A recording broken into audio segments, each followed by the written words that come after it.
A recent Wall Street Journal analysis reveals a surge in stock trading by lawmakers and their families in early April as President Trump's shifting stance on tariffs sent markets into turmoil. But while some members cashed in, others are looking to highlight lawmakers' trades and bar Congress from betting on Wall Street.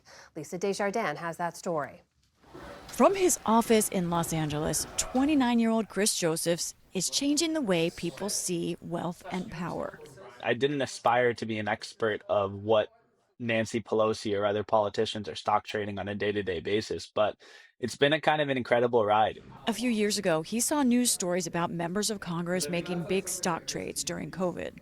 Senators are under a microscope for selling off stocks. Betraying your country in a time of crisis. The first Washington scandal of the coronavirus era. And while they must disclose their trades within 45 days and they can't use insider knowledge, lawmakers are free to trade on stocks for industries they oversee or write legislation about. Josephs got on his computer and launched a name and sometimes shame effort on Twitter, the Pelosi Tracker, highlighting some trades by lawmakers and their families, including former Speaker of the House Nancy Pelosi's husband, Paul. The idea took off, and so did the profits for tens of thousands who followed the account and Joseph's autopilot app. The Pelosi trades are the most popular of many lawmaker choices. Seeing it all, Josephs questions if this is fair play. Everything that we have on the data size points to these politicians from when we've been tracking them have done a great job trading stocks. We think there is alpha. For those who don't know, alpha means An edge. This is exactly the kind of thing that makes people lose trust in their government, and we need to end it. Rhode Island Democratic Congressman Seth Magaziner is a main sponsor of the Trust in Congress Act, which would ban members of Congress and their families from trading individual stocks. Members of Congress, when we make decisions about how to vote on a bill, we should be making decisions based on what we think is best for the American people, not what is best for our investment accounts. The Liberal is part of an unusual coalition. His main co-sponsor is conservative Chip Roy, and working with them are moderate Republican Brian Fitzpatrick and progressive lawmakers Alexandria Ocasio-Cortez and Pramila Jayapal. The effort's getting new attention in light of President Trump's own actions.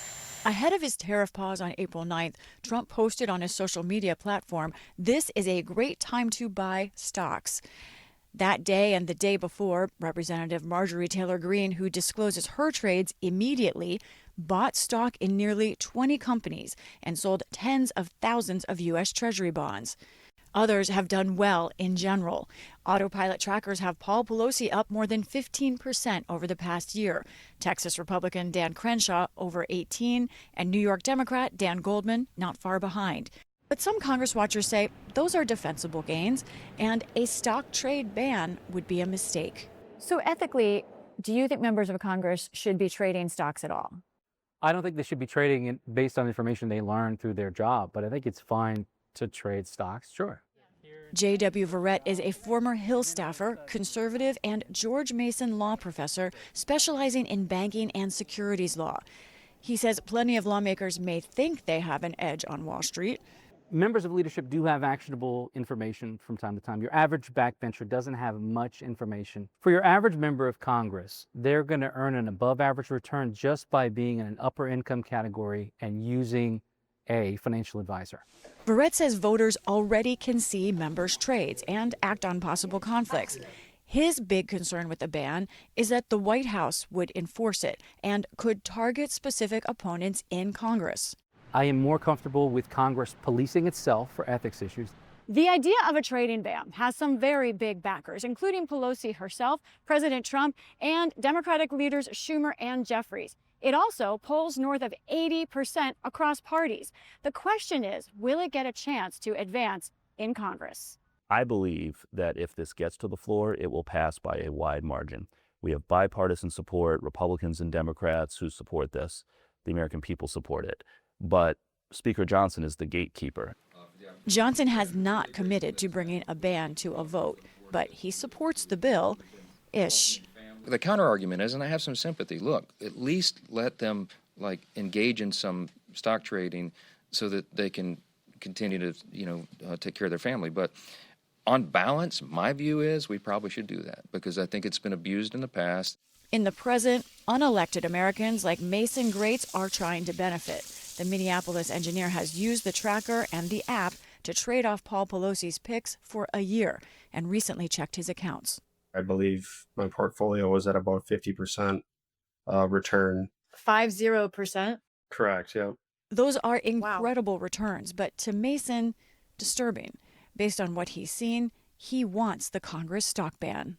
A small portion of voters are looking into and are seeing a lot of discrepancies and similarities between the legislation that they're directly working on and the stocks that they are buying as a result of that. So I think that's a major issue that we need to address.